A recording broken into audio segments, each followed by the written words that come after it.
Hello friends and welcome to this channel, and press the bell icon to enjoy complete IELTS course and subscribe other Makkad YouTube channels for your IELTS.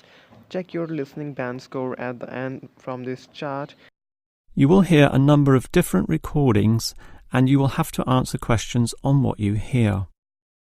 There will be time for you to read the instructions and questions, and you will have a chance to check your work. All the recordings will be played once only. The test is in 4 sections. At the end of the test, you will be given 10 minutes to transfer your answers to an answer sheet. Now turn to Section 1. Section 1. You will hear 2 flatmates, Tom and Richard, talking about their new flatmate who has just moved in the week before. First, you have some time to look at questions 1 to 6.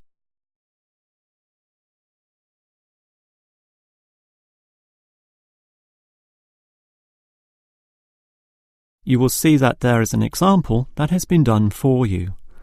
On this occasion only, the conversation relating to this will be played first. Hi, Richard. I'm glad I caught you here. Can I just talk to you about something? Our new flatmate, Anders, is not quite what I had hoped. I was wondering if you shared my concerns about some of his behaviour.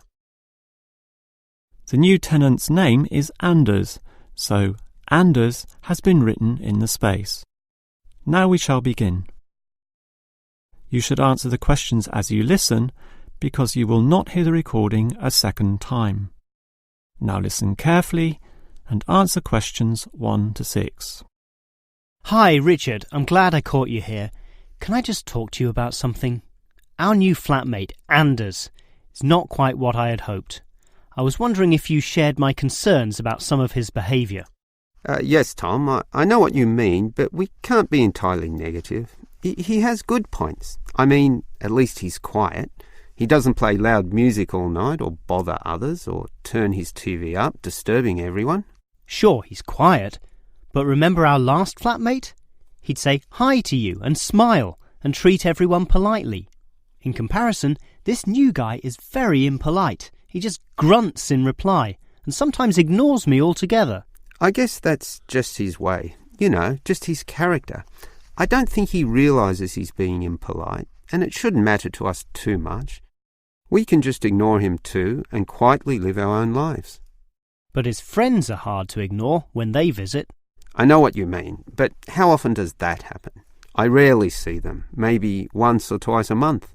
If they came more often, it might be a problem, but as it is, such rare visits don't matter so much. Wouldn't you say so? Well, I'm not sure, since it's very obvious when they're here because of all the cigarette smoke in the house. It stinks up the place, and you know we don't allow smoking on the premises. Well, I've never seen them doing this. Maybe they do it outside. Perhaps we can talk to Anders about it.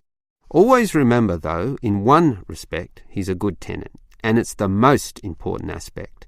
The previous flatmate would always pay the rent late. I know what you're going to say. This guy pays promptly. But there's more to being a good tenant than prompt payment. I mean, you need to turn off the TV, clean up your dishes, dress respectably, be polite, and so on.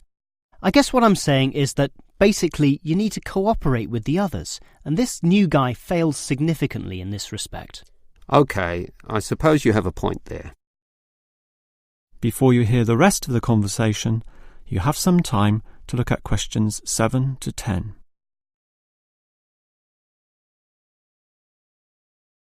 Now listen and answer questions 7 to 10.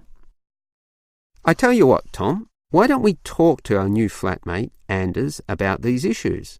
If we throw him out, we'll have to go to all the trouble of finding another flatmate, who might not necessarily be much better. So, let's give the current guy a chance. Here, I've got a piece of paper, so let's make a short list of issues to discuss with him. Get it out into the open. Sure, we'll give him one more chance. So write communication, and let's tell him to... Well, we can't change a person's personality overnight. So why don't we have a weekly tenants meeting and we can just ask him to attend. That way we can get to know him better. I'll write attend meeting and we can take it from there. OK, but we have to tell him about his friends. They can't just do whatever they want. Write a heading Friends and then write Don't smoke anywhere, inside or outside. Well, instead of being so direct and possibly causing offence, I'll just write Follow rules and verbally mention the rules. TV off by 10 p.m, no loud music or bad behaviour, including smoking. OK, do that, but I still think we need to specifically mention that last issue. You know how I can't stand the habit. So I'd like this to be another and separate point. Cigarettes, strictly forbidden. And it's important to include the strictly here. We can't pussyfoot around too much. Sometimes directness is necessary. OK, I'll write that. Forbidden. OK. And what about cleaning duties? Anders is a little too relaxed about that. Dishes are sometimes not washed, dirty teacups are left around the place, and so on. So, right, must do better. Yeah, again, Tom, he might take that personally and it could cause a scene. I'd rather be general. I'll write must be done and I'll tell him that that's for everyone, not just him. OK? OK, as long as he gets the message. That is the end of section 1. You now have half a minute to check your answers.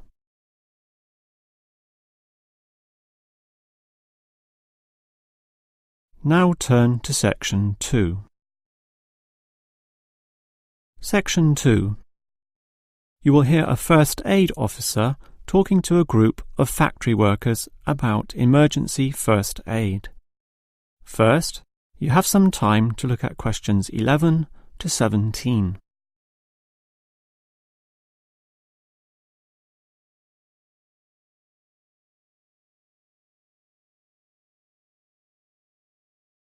Now listen carefully and answer questions 11 to 17.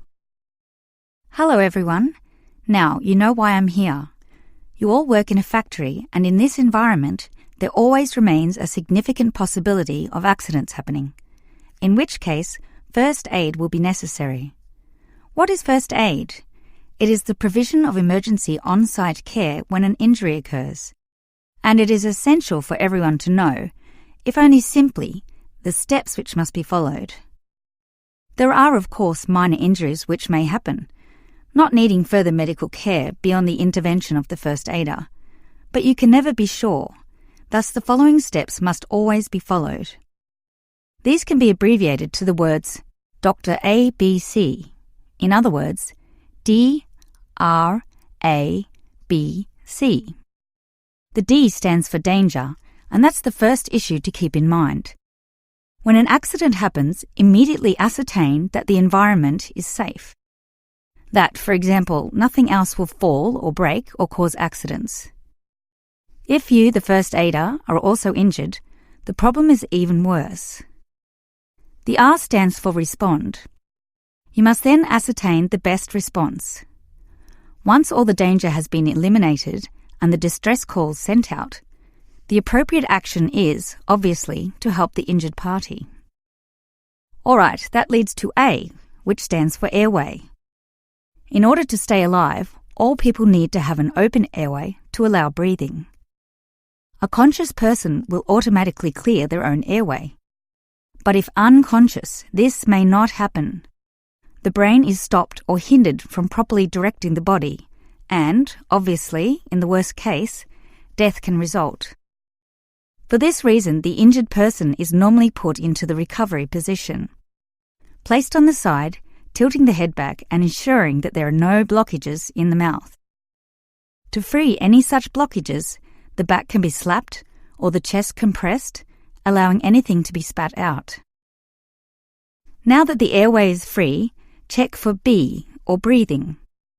If breathing is not happening or is irregular, the first aider may have to assist with what is technically known as cardiopulmonary resuscitation, or more commonly, CPR. This involves breathing for the patient through mouth-to-mouth contact, while periodically massaging the heart through compressions to the chest. This combination allows blood and oxygen to flow around the body, keeping the patient alive, hopefully until medics, such as doctors, advanced first aiders or ambulance staff arrive. Before you hear the rest of the talk, you have some time to look at questions 18 to 20.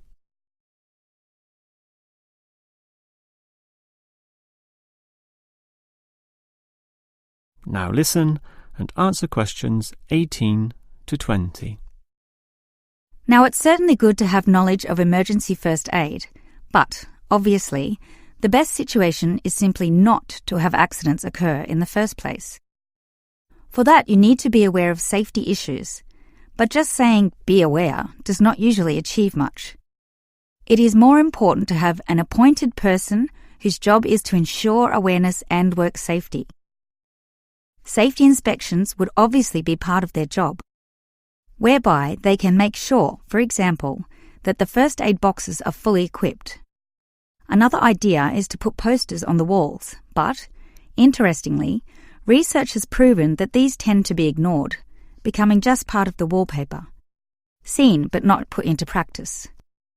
It is much better if everyone is just instilled to not be reckless, that is, to not rush into situations without thinking about the possibility of accidents.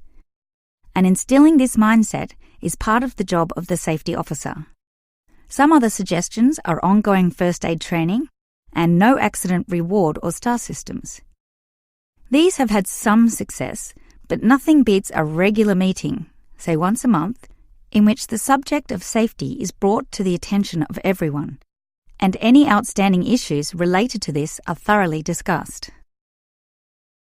That is the end of section 2. You now have half a minute to check your answers.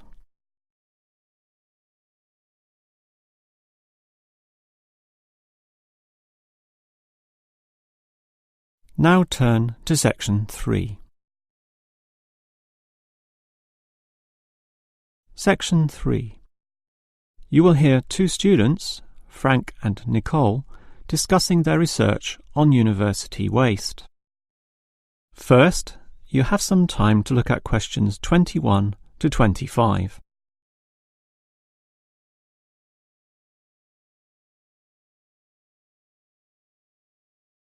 Now listen carefully and answer questions 21 to 25. Hi, Nicole. As you know, we've got to decide on the best ways this university can reduce its waste. You inspected the eastern campus and I did the western buildings. Did you do all the interviews as well? Yes, I interviewed all the staff, who made some good observations, and I interviewed some of the students. The students said little that was interesting. They don't seem to care that much. It was the cleaners, surprisingly, who revealed the most relevant facts. That's not surprising to me. They empty all the bins, so they see the waste firsthand, whereas the staff just throw things away without thinking. What item was most commonly disposed of? Well, it really depended on where I interviewed. In the cafeteria precinct, obviously paper plates and cups were thrown away all over the place. There was almost no attempt at recycling. However, across the university in general, it was paper copying that filled up most bins, far more than plastic or other forms of waste. Do people care about this, then? Well, some do, if you can believe them. I must have interviewed about 30% of customers in the cafeteria, and the results were mixed. Out of all the people I interviewed, well over half, maybe about 55% of them, were quite honest about it, telling me that they had little concern. The other fraction, 45%, were more troubled. Yes, but do they do anything about it? Surprisingly, quite a significant percentage do something, even if they aren't particularly concerned. I mean, small things. About 10% bring their own cups to the cafeteria, for example, and at least 1/3 said they use recycling bins. So, in total, it's an equal split between those who do something or those who don't. So why do so many people remain inactive, particularly over an issue they should care about more?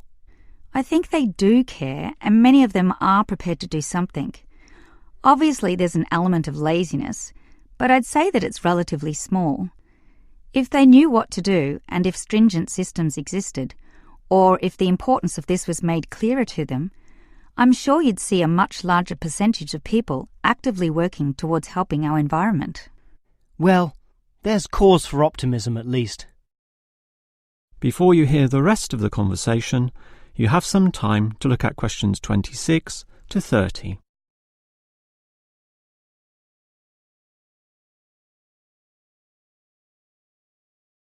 Now listen and answer questions 26 to 30.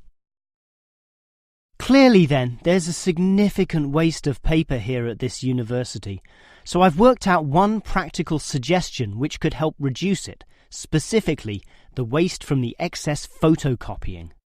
Let me hear it then. Obviously, for a start, we've got to ensure that people, including the staff, without exception, copy both sides of a page. We can't tolerate single-sided copying. It's just far too wasteful. Absolutely. Just more trees being chopped down. But as people are doing copying, there may be adjustments and practice copying, producing single-sided copies or blank pages not wanted and not intended for use. These need to be deposited into a tray for intended recycling. You know, for recopying onto the blank side of the page. But people don't usually do that.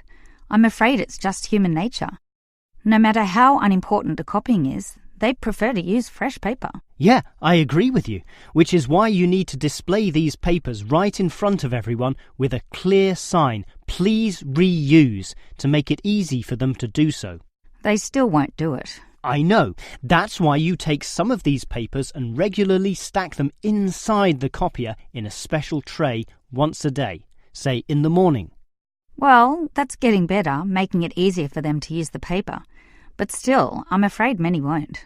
That's why you allow everyone to select this tray when copying. You distribute numbers or codes to every person, giving them special access to this recycling tray. Every time they use papers from this, it's tallied up to their account. I know I'm sounding a bit negative, or even cynical here, but why should they bother using that tray? Because the person who does the most copying from this recycling tray gets, say, a cinema pass or lottery ticket or some other sort of reward. Ah, right. Now that's a system which might just work. Let's trial it in the office and see what happens. That is the end of section 3.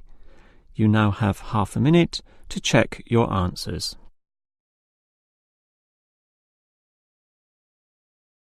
Now turn to section 4. Section 4. You will hear a lecturer discussing techniques for removing carbon dioxide from the atmosphere. First, you have some time to look at questions 31 to 33.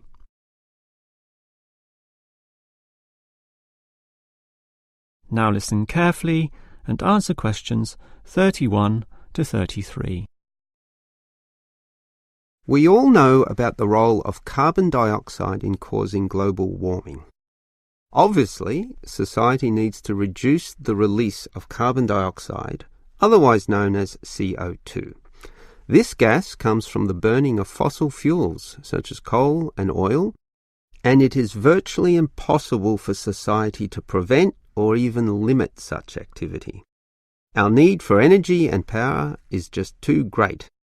Instead, a more practical idea is to collect the carbon dioxide from the burning process, for example, directly from the chimneys of power stations, and somehow prevent this gas from being released into the environment. To do that, you need to store it somehow, and that has to be essentially forever. It is perhaps for this reason that many believe that, rather than storing the carbon dioxide as a gas, it is better to react it with metal oxides, such as magnesium or calcium, which results in the formation of a hard carbonate material. The gas is, in effect, turned into a stable and unreactive solid, which can simply be dumped anywhere. This process actually occurs naturally, although very, very slowly, and is one cause of the surface limestone in the world. But this slow reaction speed is the problem. Even when enhancing this process through high temperature and pressure, or pre-treatment of the mineral, it is still far too slow to be economical. One other technique which has been suggested is to pump the gas to the bottom of the ocean, where it would react with compounds in the seawater, forming carbonic acid. However, this alternative has now been ruled out. The CO2 may be removed from the atmosphere, but the high oceanic acidity which would result raises its own set of problems, mostly with all the delicate life and the intricate food chains in the seawater, some on which we ourselves depend, and that's something which no one wants to experiment with. Before you hear the rest of the lecture, you have some time to look at questions 34 to 40.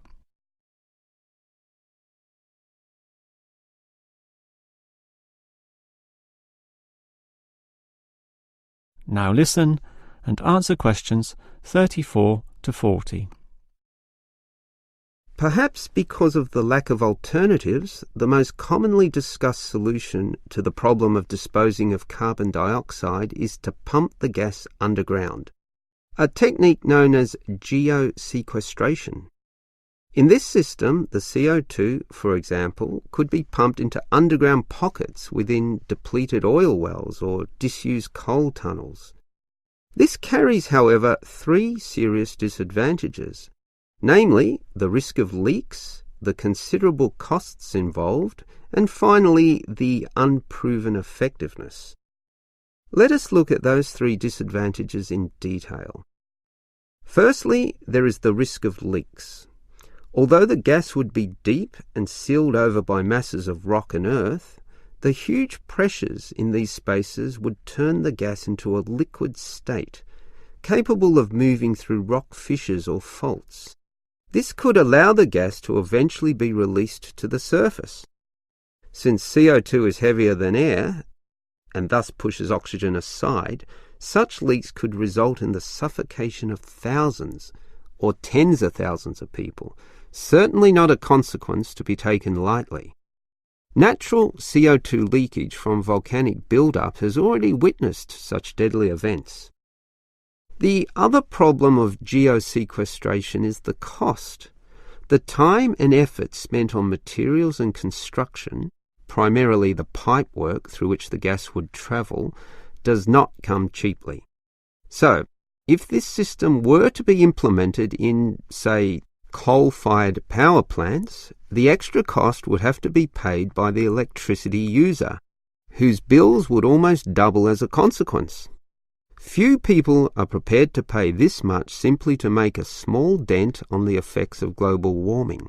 And this leads to the final problem.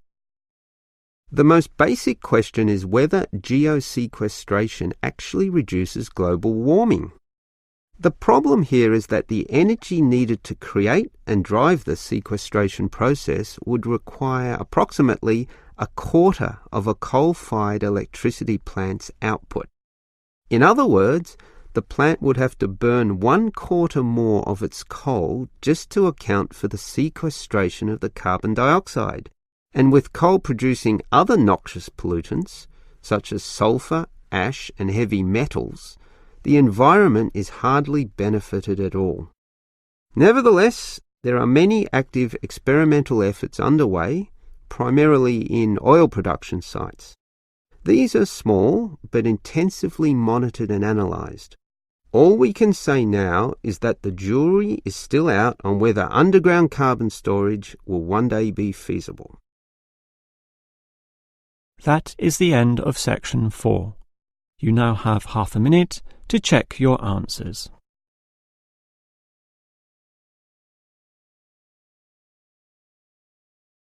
That is the end of the listening test. In the real IELTS test, you would now have 10 minutes to transfer your answers to the answer sheet.